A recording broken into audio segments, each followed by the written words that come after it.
Yo, what's up mga tol? This is Tol Makel, ang Vice Governor General ng Oriental Mindoro Provincial Council. So kasama ko ang isa sa mga chairman natin, ang chairman ng Roxas Municipal Council. Tol Chairman, may mga katanungan lang ako dito. Magpakilala ka tol, sino si chairman ng Roxas? Ako si Ariston Talamisan. Initiated ako February 19 at 2006. Root chapter mo tol? Root chapter ko, Tantapi chapter, Rojas mismo, Bagong Bayan. Anong pinagkakabalahan ni chairman? Bali sa Robinson ako, officer in charge ako ng mga security. Bakit Taugamapi ang sinalihan mo? Naniniwala ako na ito ang Supreme Fraternity. Sa pagiging leader mo chairman, sino yung inspirasyon mo? Mga ganong bagay. Siguro sa ngayon, ang masasabing inspiration ko, syempre, yung dating chairman na nawala na ngayon, si Tol Jogo Siniel. Siya ang isa sa mga humubog sa akin kung paano maging leader, kung paano tumayo at panghawakan ang mga nasakupan. Chairman Jogo, kay former Chairman Jogo yan, rest in peace sa kanya. Paano mo na-handle yung conflict o yung hindi pagkakasundo sa loob ng kapatiran? I mean, sa nasasakupan mo, ganon.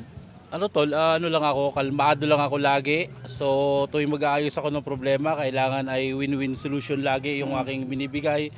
At hindi tayo gaanong mahigpit. At syempre, ibinabase natin to sa ating tenets at code of conduct. Yun, napakagandang sagot ni Chairman. Sa pagiging leader, ano yung sa experience mo, ano yung pinaka mahirap na naging decision mo? I mean, sa pagdidesisyon, yung na-experience mo? Siguro yung pagdating sa pag-expelled. Okay, yung So, expulsion. ayaw ko, hanggat maaari sa term ko, ayaw kong merong ma-expelled.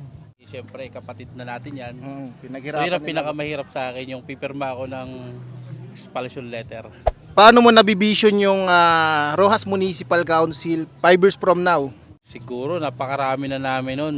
Basta mas malakas na kami nun. Siguro, baka di natin masabi. Pero sana ay maging isang malakas at matagumpay pa rin na fraternity kami. Kami ang pinakamatibay, tingin ko lang. Actually, isa na rin yung Roxas sa napaganda ng konseho nyo ngayon. So, yun. Salamat. Looking forward na magsama-sama pa tayo after 5 years. So, fast talk to chairman mabilisang tanong lang. Mabuting kapatid o mabuting kaibigan? Mabuti kapatid. Diplomasya o gera? Diplomasya. Beer o hard? Beer? May tanggero o wala? Wala. Yung mahal mo o mahal ka? Parehas? Sex or chocolate? Chocolate una. Mabilis o mabagal? Daan-daan lang, mabagal. Ilalim o ibabaw? Ibabaw una, ibabaw. In one word, anong best asset mo as a leader? Yun, pagiging siguro ay kalmado ako. Describe fraternity in one word. Supreme. Describe family in one word. Siyempre, family first. Family first yun. Thank you kay chairman. Alright.